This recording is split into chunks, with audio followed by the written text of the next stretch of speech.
السلام علیکم ورحمۃ اللہ وبرکاتہ۔ وہ 8 لوگ جن سے قبر میں سوال نہیں ہوگا۔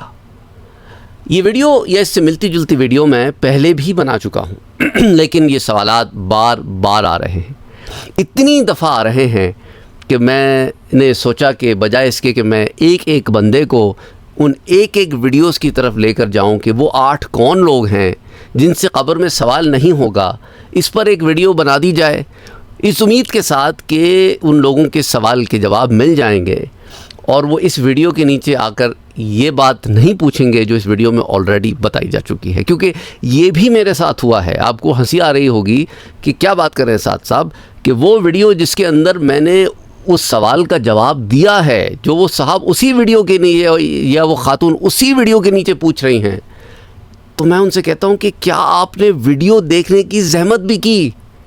تو خاموشی، اس کا کوئی جواب نہیں دیتے۔ اور کچھ ایسے بھی لوگ ہیں جن سے جب میں پوچھتا ہوں کہ اس ویڈیو میں آپ کے سوال کا جواب موجود ہے، کیا آپ نے ویڈیو دیکھی؟ وہ کوئی جواب نہیں دیتے اور جب میں اگلی ویڈیو پوسٹ کرتا ہوں اس کے نیچے آ کے وہی سوال ریپیٹ کرتے ہیں۔ اب مجھے سمجھ میں نہیں آتا کہ کیا یہ شرارتاً ایسا کر رہے ہیں یا میری بات ان کو سمجھ میں نہیں آ رہی، یا اللہ بہتر جانتا ہے یہ کیا چاہتے ہیں۔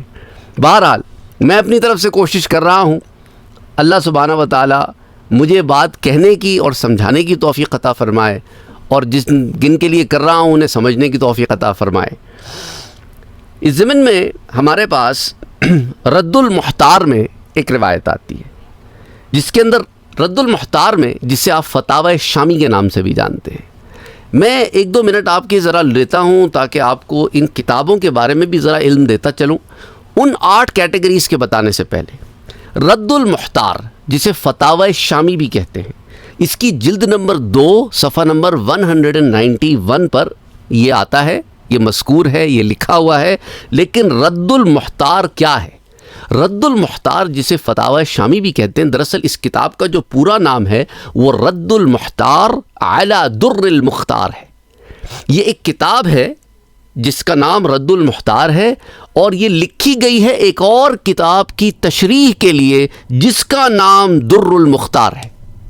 یہ جو رد المحتار ہے کے ساتھ جو کتاب ہے، یہ تشریح ہے اس کتاب کی جس کا نام کیا ہے؟ در المختار۔ اور رد المحتار ہی کو فتاوی شامی بھی اس لیے کہتے ہیں کیونکہ اس کے لکھنے والے ابن عابدین الشامی ہیں، اور یہ کتاب 1700s میں لکھی گئی تھی۔ یہ حنفی فقہ کی ایک کتاب ہے۔ اچھا، اب جو در المختار ہے، در المختار بھی ایک شرح ہے، ایک شرح کا مطلب ہے ایکسپلینیشن ہے۔ تو رد المحتار در المختار کی ایکسپلینیشن ہے، اور در المختار ایکسپلینیشن ہے، شرح ہے تنویر الابصار کی، تنویر الابصار کی۔ اور یہ جو در المختار ہے اسے علامہ محمد علی الدین حسکفی رحمۃ اللہ علیہ نے لکھا، اور یہ 1600s میں لکھی گئی، اب سے 400 سال قبل، حنفی فقہ کی کتاب ہے۔ اور تنویر الابصار جو ہے یہ 1500s میں لکھی گئی، اسے لکھنے والے محمد بن عبداللہ تمرتشی ہیں، اور یہ حنفی جورسٹ ہیں، دمشق سے، ڈماسکس سے ان کا تعلق ہے۔ اور یہ جو کتاب ہے تنویر الابصار، یہ حنفی جورسپروڈنس کی کتاب ہے، فقہ کی کتاب ہے۔ تو یہ کتاب تنویر الابصار کے نکتے سمجھانے کے لیے، تفصیلاً سمجھانے کے لیے 100 سال کے اندر در المختار لکھی گئی، اور در المختار کے جو نکتے سمجھانے تھے انہیں سمجھانے کے لیے فتاوی شامی یا رد المحتار لکھی گئی، محتار ہے کے ساتھ۔ بات سمجھ میں آ گئی آپ کو؟ تنویر الابصار کی شرح در المختار، اور در المختار کی شرح رد المحتار۔ اب آ جائیں، اب اس کتاب میں جو 8 لوگوں کے بارے میں لکھا ہوا ہے اس کی طرف، اس روایت کی طرف آ جائیں۔ فتاوی شامی میں ثم ذکر ان من لا يسأل 8، وہ لوگ جن سے قبر میں سوال نہیں ہوگا ان کی تعداد 8 ہے۔ 8 عربی زبان میں 8 کو کہتے ہیں۔ ان میں سے پہلا الشہید، وہ جو اللہ کی راہ میں شہید ہو جائے۔ دوسرا المرابط، المرابط کسے کہتے ہیں؟ اسلامی حکومت کی سرحدوں کی حفاظت کرنے والا، تو اسے کیا کہتے ہیں؟ المرابط، یعنی سرحدوں کی حفاظت کرنے والا۔ تیسرا المطعون وہ جو طاعون کی بیماری میں فوت ہو گیا ہو. چوتھا والمیت زمن الطاعون بغیرہ اور وہ شخص جو طاعون کے زمانے میں کسی اور بیماری سے فوت ہو گیا ہو. اور ساتھ یہ اضافہ بھی ہے اذا کان صابرا محتسبا اور اس پر اللہ سے اجر کی امید رکھتا ہو تو اس کو بھی اس سے بھی قبر میں سوال نہیں ہوگا. اچھا بعض علماء نے طاعون سے مراد یہاں پینڈیمک لیا ہے. پینڈیمک میں یعنی کوئی ایسی وبا میں جو بڑے پیمانے میں پھیلتی ہو جیسا کہ کووڈ-19. کچھ علماء نے طاعون کا اطلاق بڑی بیماریوں پہ جیسے سوائن فلو آیا تھا ورلڈ وار 1 کے زمانے میں. اسی طرح یہ اپنا ابھی ہم نے ریسنٹ ٹائمز میں ایک پینڈیمک دیکھا جو ورلڈ وائڈ پینڈیمک تھا کووڈ-19 کی صورت میں.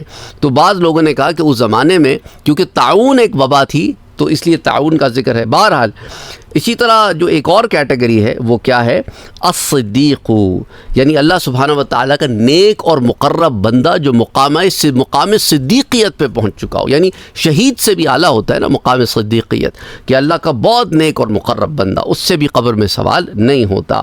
اور چھٹی قسم والاطفال اور چھوٹے بچے یعنی کہ نابالغ بچے ان سے بھی قبر میں سوال نہیں ہوتا. یہ سوال بہت زیادہ آیا ہے نابالغ بچوں سے متعلق تو وہ لوگ غور سے سنیں جنہوں نے یہ سوال پوچھا تھا. تو اس میں فتاوی شامی کی جلد 2 صفحہ 191 پر یہ بھی لکھا ہے کہ نابالغ بچوں سے بھی قبر میں سوال نہیں ہوتا. اگلی بات والمیت یوم الجمعۃ او لیلتها اور جمعے کی رات کو یا جمعے کے دن کو فوت ہونے والا. یہ سوال بھی اتنا زیادہ لوگوں نے پوچھا ہے جس کی کوئی حد نہیں ہے کہ جمعے کی رات سے مراد کیا ہے. جمعے رات کے دن گزارنے کے بعد مغرب کے بعد جو شروع ہوگی وہ جمعے کی رات ہوگی اور اگلا دن آپ نے جمعہ پڑھنا ہے. اب لوگ کہتے ہیں جی انتقال تو ان کا بدھ کو ہوا تھا جمعرات کو دفن ہوئے.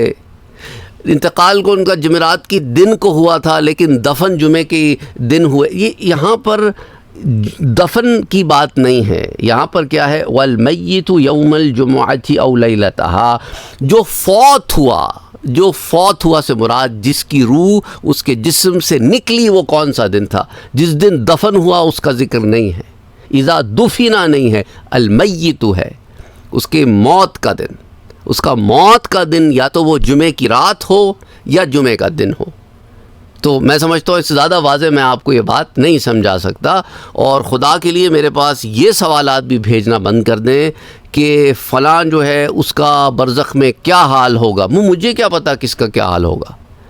میں کوئی ٹرانسمیشن لگا کے تو نہیں بیٹھا. آپ کو بڑی بری بات لگے کیونکہ میں اتنی دفعہ بول چکا ہوں یار میں کیسے بتا سکتا ہوں کہ برزخ میں انڈیویجول شخص کا کیا حال ہے. یہ علم کس کے پاس ہے بھی اللہ کے نبی بتا سکتے ہیں اللہ کے رسول بتا سکتے ہیں اللہ کے حکم سے ورنہ ہمیں تو نہیں پتا نا کون کس حال میں. تو اللہ بہتر جانتا ہے. تو آپ کا کام دعا کرنا ہے. اس کھوج میں پڑھنا نہیں ہے. بتانے کا مقصد یہ ہے اس کھوج میں نہ پڑھیں کہ کس کا برزخ میں اس وقت کیا حال ہو رہا ہوگا. آپ کو کوئی تشویش ہے تو دعا کرو. آپ کو کوئی تشویش ہے تو آپ اس کے لیے دعا کریں. اس کو آپ کے دعا کی ضرورت ہے. ایصال کریں. ان چکروں میں نہ پڑیں کہ کہیں سے یہ پتہ چل جائے کہ وہ کس حال میں ہیں. یہ اس میں ٹائم ضائع نہ کریں. اپنی انرجی کو اپنی طاقت کو قوت کو وقت کو صحیح جگہ پہ لگائیں.